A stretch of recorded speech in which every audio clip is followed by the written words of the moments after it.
How we doing, guys? Welcome to Under the Brim podcast, our fourth episode. I've never been in this area. This is my dad's house, and sitting next to me, I got my grandmother Vivian Kuhlman, which is my dad's mom, and she's gonna introduce herself right here. Hi, I'm Vivian. We live in Bowling Green now, but it's very different. I have spent the last 60 years in Texas, and 4 years ago my grandson reconnected with me. He came from Montana to Texas. He was there for a couple of years, and then his dad moved from Pennsylvania to Bowling Green, and we decided the family should all be together, and we ended up, all of us are here now. It's very big. I really like Texas. I was in a very small town and I knew everybody, so that was kind of nice. Bowling Green is very big for me, and I am intending to go into a retirement place at the end of the year, and I've met some of the people who play bingo and do little things. They take little trips and stuff, and they're allowing me to go with some of them, so I'm hoping that will work out. Otherwise, I'm a young 86, still hanging in, still doing what's needed to be done. All right, Graham, this is a podcast, not a dating profile. No, I'm just kidding. Oh. But no, I'm just joking with you. But yeah, Keep that in. yeah, no, I'm just joking around with you. I wanted to introduce my grandmother's podcast. We've been wanting to do for a long time. I wanted to call it a segment called Conversations Through Generations. We have a lot to say and talk about, and we don't film it. And it's actually not just to get people to kind of listen and kind of take our views or learn from our views, but for us to, or me or whoever, look back on this in family and kind of see what we were like, generations down the line, and see what family was like and stuff like that. So I think it's very important for that aspect. And after I went west, we reconnected once I went down to Texas for job opportunities, and about three years ago, 2023, I think, 22. I think it was the end of 22, I think. But outside of San Antonio, called Kerrville in Fredericksburg area in the Hill Country, and it was just a really good opportunity experience, and I got me and my grandmother are the most alike in the family, so it's two black sheep meeting up, and that's how we reconnected, and kind of like a mother figure, especially after losing my mother. So that's Dakota doing her pose right there. And then I sang, and that's where majority of my singing career started. And then down in Texas, it got started in Montana, but rapidly grew in Texas. And Grandma would be there all the time.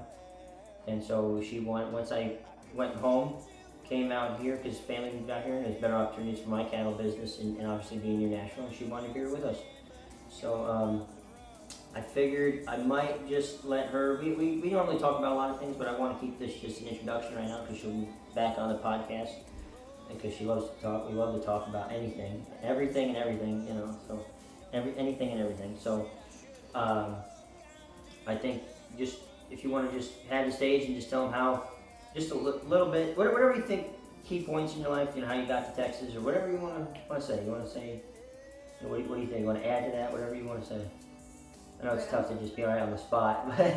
When I was 29 years old, I left Texas, I left New York, and went to Texas to friends, and by then you had obviously Aunt Donna and Dad.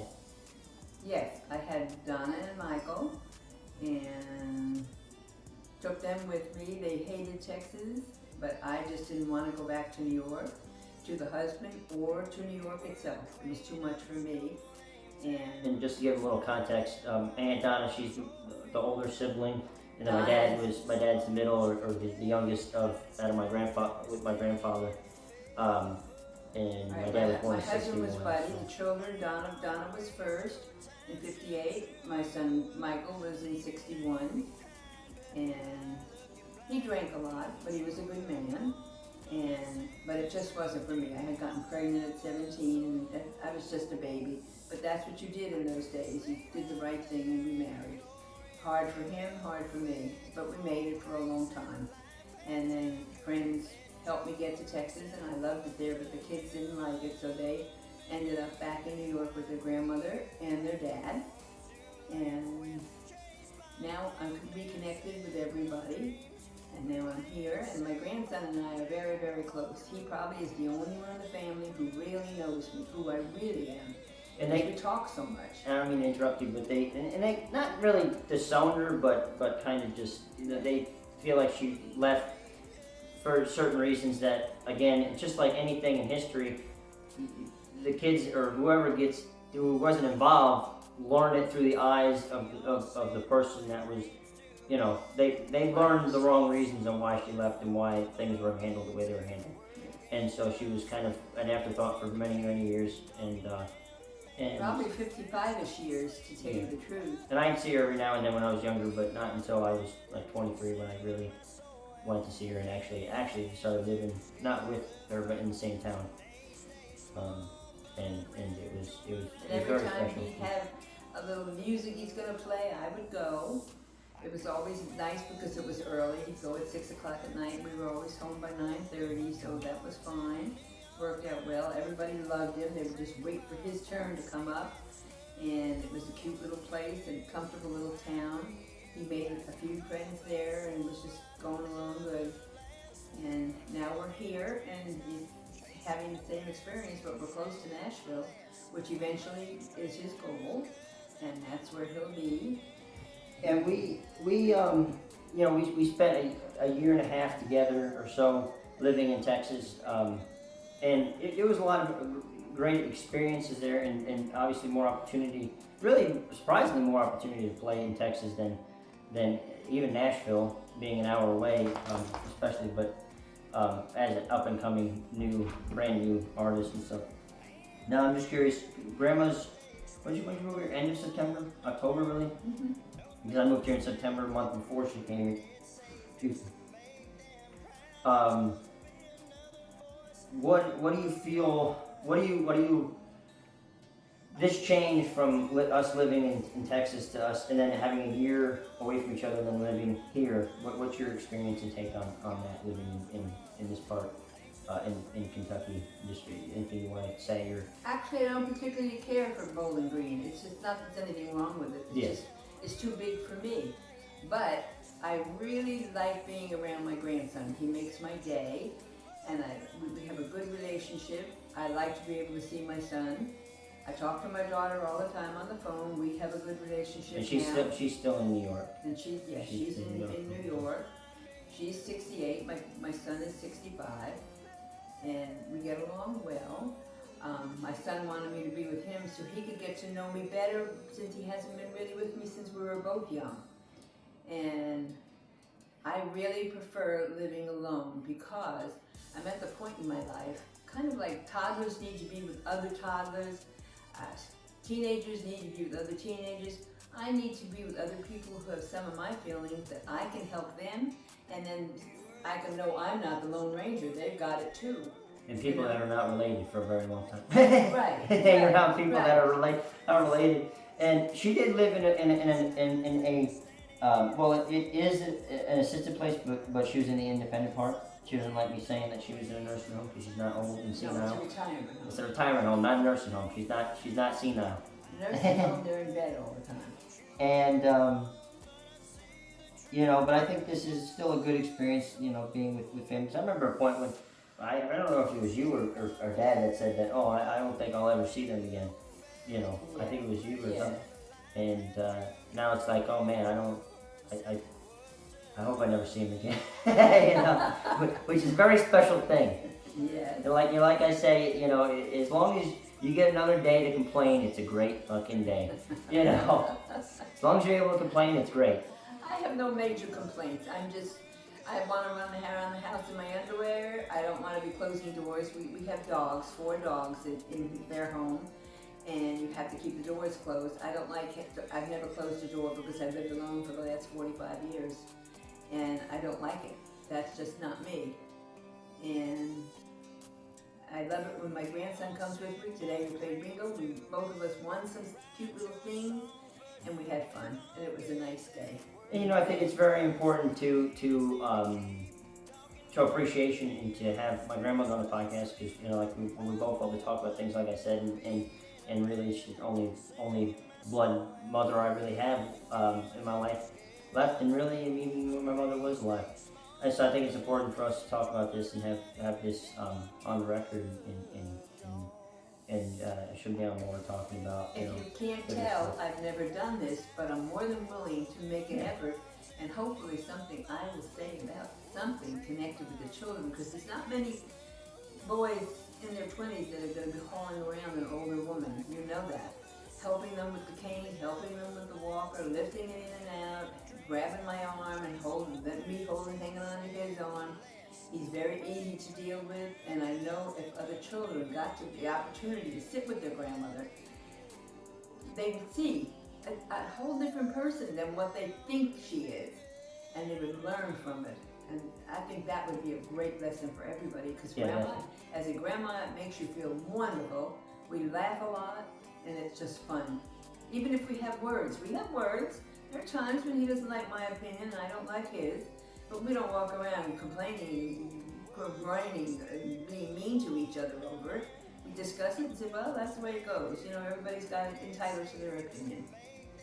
Yeah, and I think that's very important, to know that it's okay to talk. Because a lot of people think talking leads to conflict. Well, yeah, it can, and it does, but just because you have conflict doesn't mean that there's a problem.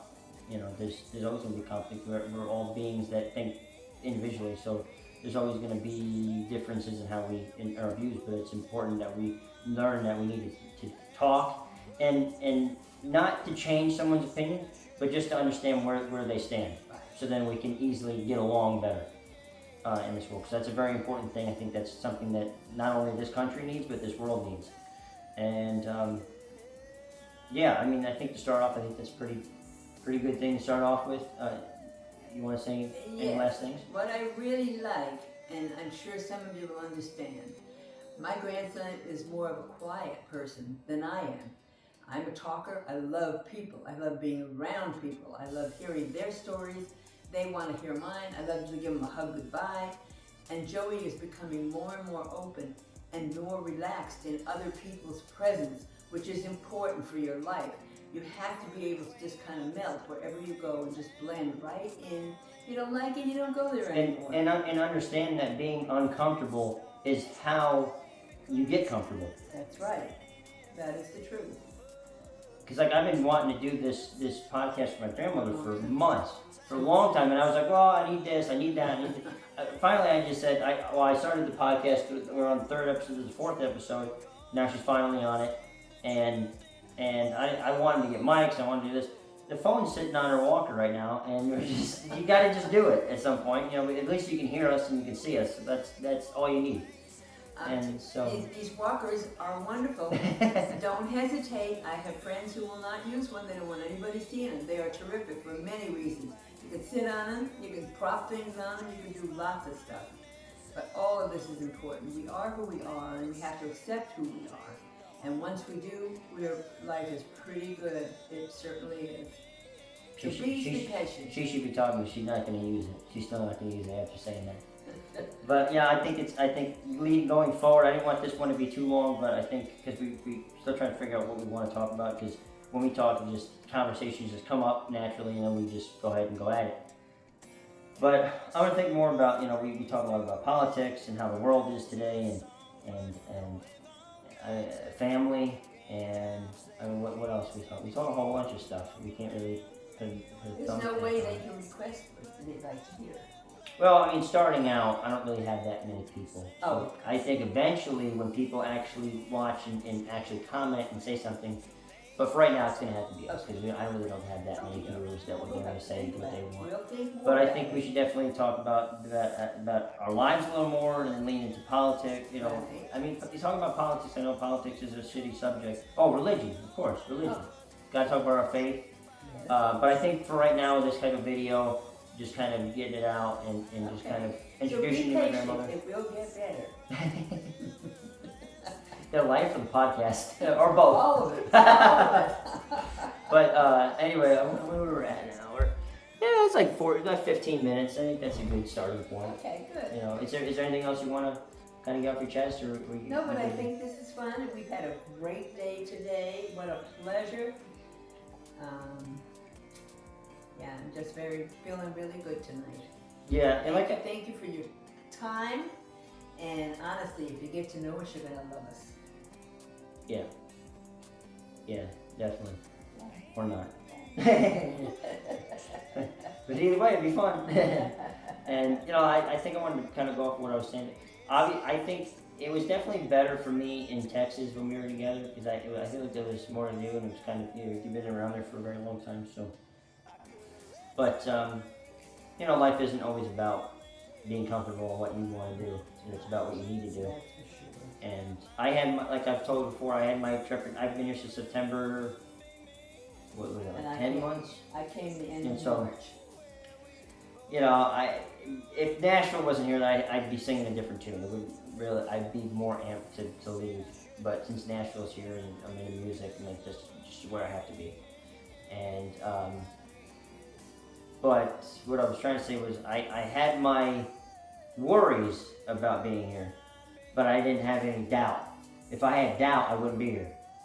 So, and there's a difference. Having doubt is like, it's hard to explain, but it's basically it's seeing no opportunity. It's like, okay, I'm just gonna go there because let's just say my family's moving here. I'm just gonna go there because my family's there. I don't really see, like, let's just say Nashville wasn't here. It's like, okay, I really don't see how I'm gonna thrive here, but my family's going there, so I'm gonna have major doubts. You know what I'm saying? But like, I saw that there was opportunity here. It wasn't where I wanted to be, so I was worried, but I didn't have any. You know what I'm trying to say? Really? Right. Like of course I worried, but I didn't. But I knew in my mind, it's like, okay, I don't want to be here, but I know I have to be here, and I know I'm going to enjoy it for the amount of time that I'm going to have to be here. And change is always, anyone who Yeah. has lived knows what it's like when you get a change, and it just takes some time, and you mellow out, and everything gets okay. And he's making many friends, and easy, and he's a handsome young man who has a lot of things waiting for him to come to him, and he's realizing right now exactly what can be coming for him, and it will come. And I also think that's very important for younger people and really anybody to understand and hear that from other people. And I mean, if I do make it big in the music industry, it's going to be neat to come back and look at this when I'm Yes. a nobody right now. I know, I talk to people at the retirement center, and they're very sad. When they see me with Joey, they say their grandchildren, they never sit and talk with them about anything. Nothing. A kiss on the cheek, or maybe they'll give them $10 and go from there, but there's never any words or a major hug, or can I help you up, or can I help you do this? From either one. It's just never said. It just isn't. And they're a little jealous, and they'll say to me, "You are so lucky." And I am lucky. It's been wonderful. It's been, the last 4 years have been great. If he's not on the phone, he's in person, and it's just made my life very good. And you know, but that's the thing. A lot of kids, or I just mean grandchildren, you know, my age, 27 or whatever, they don't necessarily see their grandparent or their parent as that's just your parent or that's your grandparent. It's like, okay, you gotta see them, that's it. I don't look at my grandmother like that. I see her as a totally different entity, almost like sitting here with my other self. Like I want to say my manager, but you know what I mean. Like almost like it's like I try not to tell it's him like too much. it's like the you know it's like the angel on your shoulder. Like it's just it's not my grandmother. It's myself. Fairy That's godmother. yeah. It's like an important figure in my life because it's not just like just some other person. It's someone that I'm very connected to and who really made a ginormous. Basically, it made me like a turning point in my life. Really, it wasn't like it wasn't like you just taught me a couple things. It was like you literally turned the ship around. You know, Yes. So that is very important to me. And a lot of kids, I'm sure a lot of grandchildren do have that. Like I'm sure I'm not the only one, but because a lot of kids are raised by their grandparents. And stuff, I'm not blowing smoke when I say there's very few young men who want to take the older woman in their But vehicle. like I said, I don't do it to.